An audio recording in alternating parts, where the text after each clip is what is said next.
Kalau misalnya lo Gen Z, taruh lo masih belasan, mungkin yang bisa lo kelola dari uang jajan. Coba cari tujuan yang lebih gede. Lo mau beli sepatu, ya cobalah ditabung-tabung aja. Jadi sambil lo juga belajar soal investasi, instrumennya apa aja, soal asuransi. Jadi ketika lo ada penghasilan, lo langsung bisa kelola dengan baik.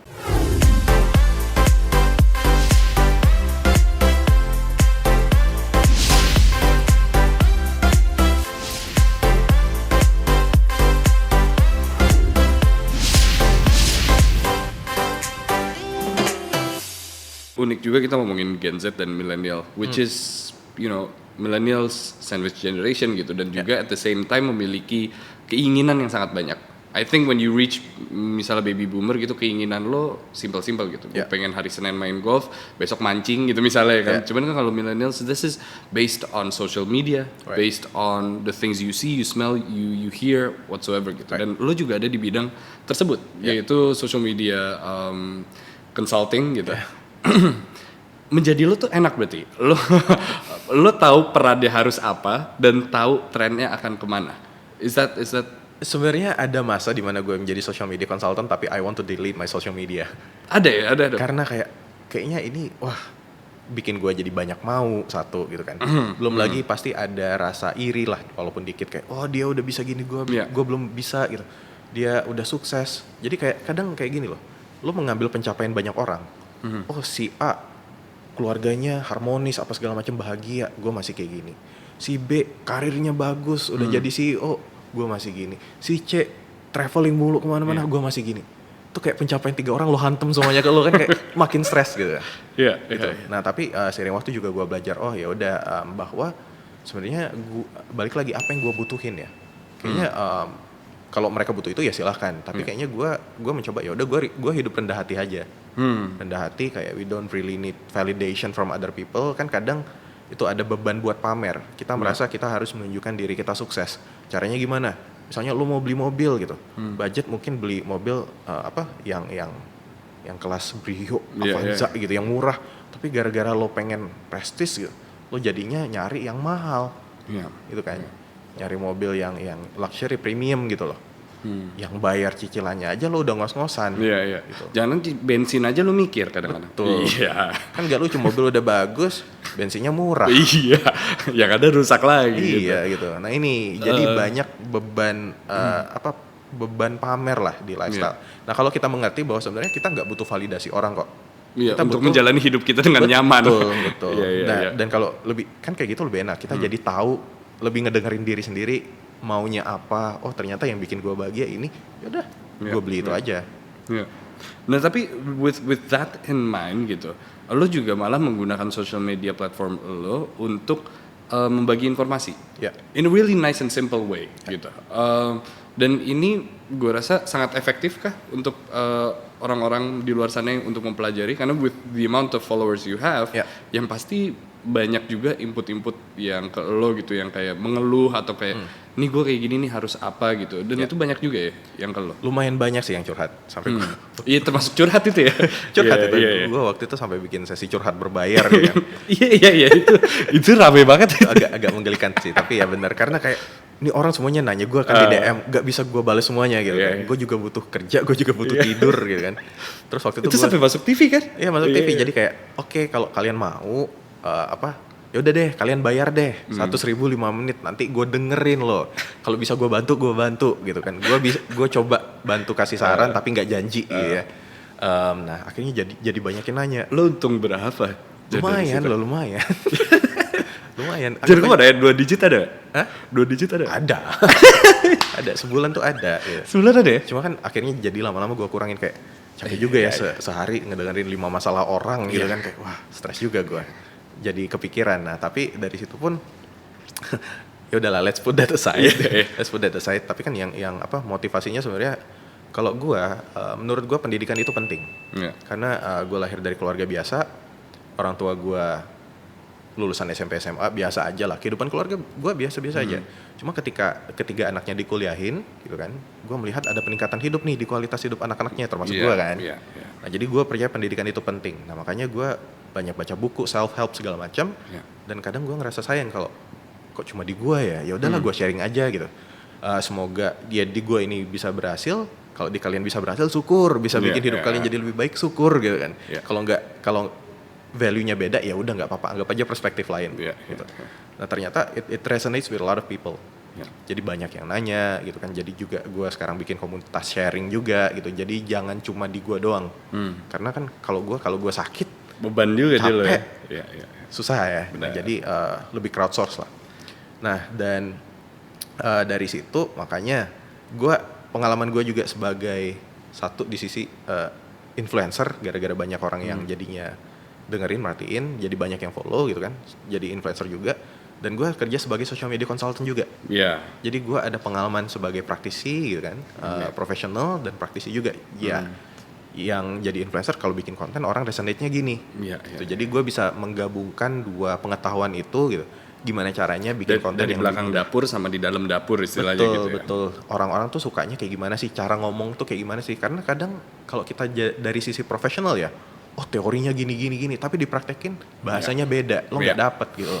Iya, betul. Kan tahu sendiri orang Indo kayaknya tiap 3 bulan tuh ada istilah baru. Iya.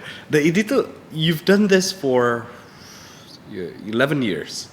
Social media. Diawali dari akun Twitter. Ya akun Twitter dulu kan ada anjing gombal. Suka menggombal. Iya. Dulu bukan lo doang kan, ada satu lagi bukan anjing gombal, ada apa lagi? Gue lupa banyak banget. Jadi iya banyak banget, ada Radio Galau FM gitu kan. Radio Galau FM, dan itu menurut gue, we were talking about this backstage tadi. Menurut gue pribadi itu adalah era sosial media yang menurut gue bukan terbaik, tapi terseru. Karena nggak banyak orang yang tiba-tiba datang dari sisi ngejudge kiri apa segala macam gitu. Gue rasa bukan semua satu perspektif, cuman semua saling didengar pada saat itu. Describe that year. Tahun 2009-2010 ya. Jadi itu kan awal-awal terciptanya anjing gombal gitu. Jadi ini gue jelasin sedikit historinya. Gue dan beberapa teman kita suka menggombal lah. Tiga orang ya. Waktu itu jomblo, pada jomblo. Terus akhirnya ya udah kita salurkan lewat Twitter, gombalin masing-masing. Terus lama-lama makin banyak yang ikutan gitu kan. Kita janjian tiap malam, kita gombalin lagi yuk gitu, pakai hashtag anjing gombal. Dan akhirnya lama-lama ini kayak jadi satu movement, makin banyak yang ikut gitu kan. Dan kita seneng-seneng aja. Sorry, 2009-2010 sebuah movement itu bukan ribuan orang ya, bukan ratusan ribu orang ya, seperti sekarang. Karena kan angka sepertinya jauh lebih gampang sekarang. Dan dulu juga usernya masih dikit. Iya, 100 orang tuh udah movement yang gede banget nih gitu. Tapi dulu pun akhirnya kan ketika banyak orang yang bikin hashtag anjing gombal, dan dulu Twitter itu waktu 1-2 minggu itu tweetnya udah ngilang. Udah ngilang, nggak bisa di search lagi. Nah jadi kita kayak oke, kita bikin akun anjing gombal buat mendokumentasikan tweet-tweet ini. Kita repost semua di situ.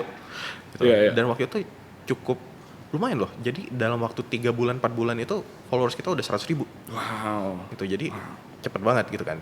Dan kita juga ya cukup seneng lah, karena menurut kita ini seru, ini fun gitu kan. Dimana semua orang ikut partisipasi, dan efeknya juga kan kayak lo baca itu kayak jadi nyengir sendiri gitu. Ngelihat transformasi dari era, bisa dibilang era Twitter pada saat itu gitu. Sampai akhirnya sekarang 2020 di eranya TikTok. Bisa gue bilang social media of the year TikTok nggak? Bisa almost ya. Bisa jadi.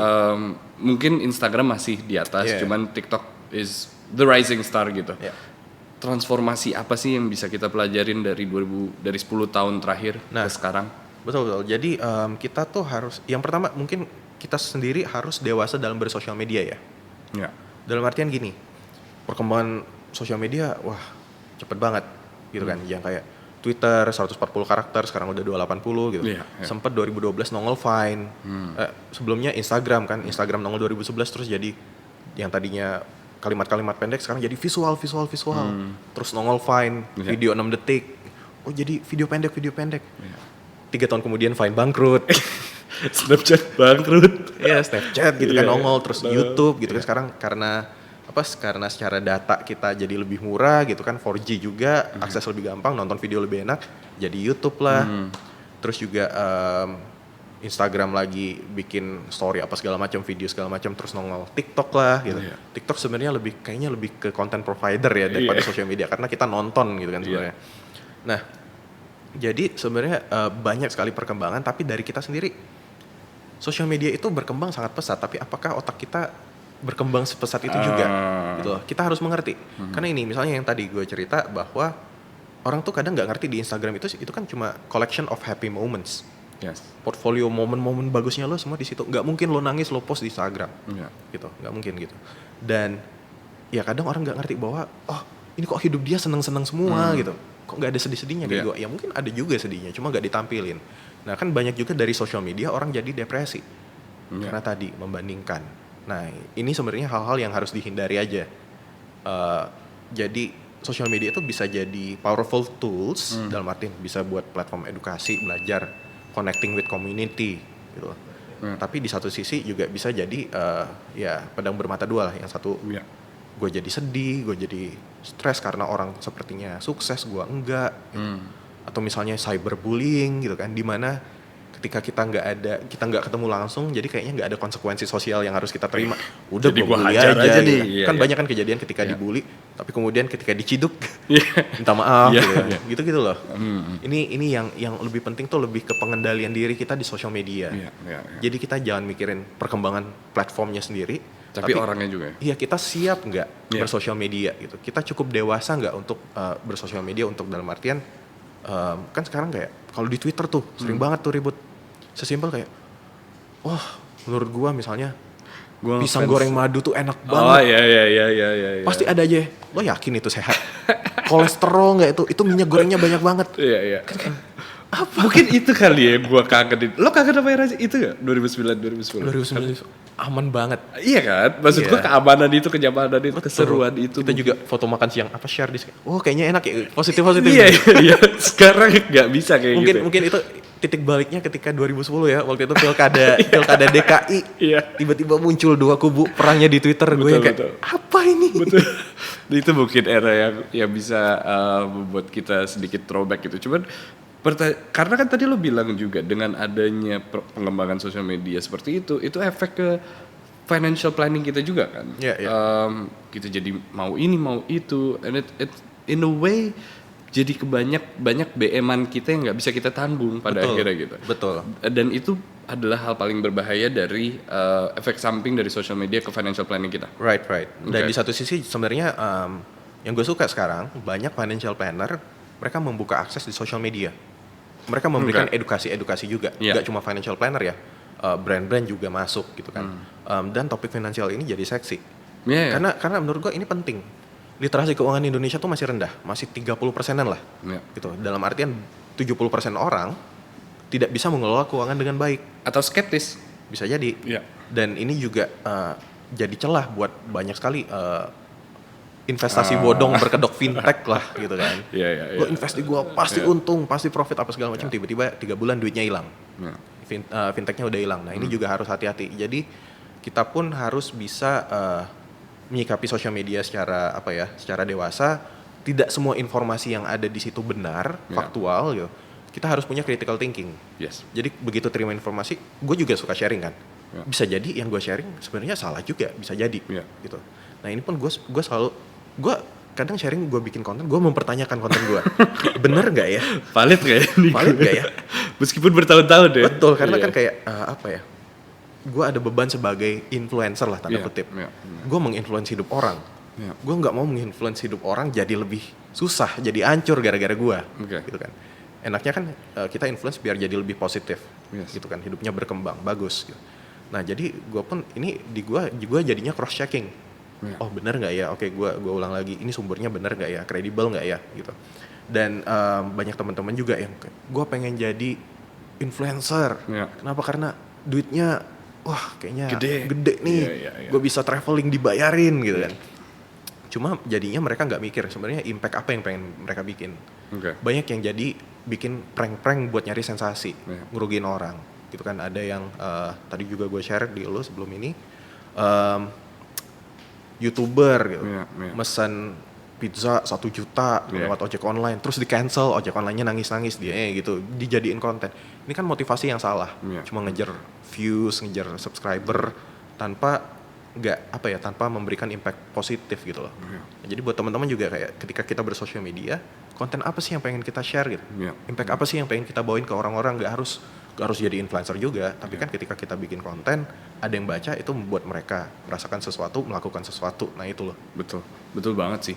Dan gue rasa dengan adanya orang-orang seperti lo yang vokal di social media, menggunakannya untuk sisi positif, untuk bukan hanya mendidik, cuman share informasi personal lo juga gitu, bagaimana caranya. Itulah orang-orang yang kita butuhkan, apalagi untuk di masa seperti ini, karena kan di masa pandemi juga orang-orang lagi pada bingung nih, anaknya gue gimana, invest di mana apa segala macem. Dan sekarang udah nggak kayak zaman dulu yang lo harus bayar untuk consult apa segala macem, you know. Sometimes the first hour is free, you know what I mean? Dan that's one of the things that are really great about social media belakangan ini.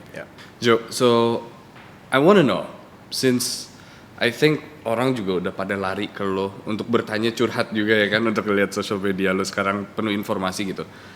Ada nggak sih beberapa hal yang lo harap lo tahu ketika awal-awal mengatur keuangan lo gitu? Ada nggak tips-tips yang bisa lo sharing ke live friend di luar sana? Oke, jadi buat live friend, things I wish I knew when I was 20 itu, wah ternyata instrumen investasi banyak ya yang menghasilkan return jauh lebih besar dari tabungan gitu. Gue cuma tahu tabungan. Iya. Kan gue tahu tabungan saham, apa sih saham gitu. Ternyata sekarang gue malah, saham ini cukup menguntungkan meskipun ada risikonya juga ya. Ada risikonya, tapi di gue, ini bisa jadi sarana buat investasi juga. Investasi di bisnis orang kan kasarnya gitu. Terus juga pikirin caranya untuk meningkatkan pemasukan. Gitu. Biar lebih banyak uang yang dikelola. Misalnya, kamu punya investasi 10% nih, 10% per tahun. Kamu invest 10 juta, menghasilkan 10% setahun. Setahun cuma ngasilin 1 juta. Sorry tuh saya 1 juta, kerja dalam waktu 1 minggu juga dapet lah. Nyari duit 1 juta, nggak harus nunggu setahun. Nah tapi pikirin yang tadi, mindsetnya adalah ketika bisnis, ada profit, diputar lagi gimana caranya ngasilin profit lebih gede.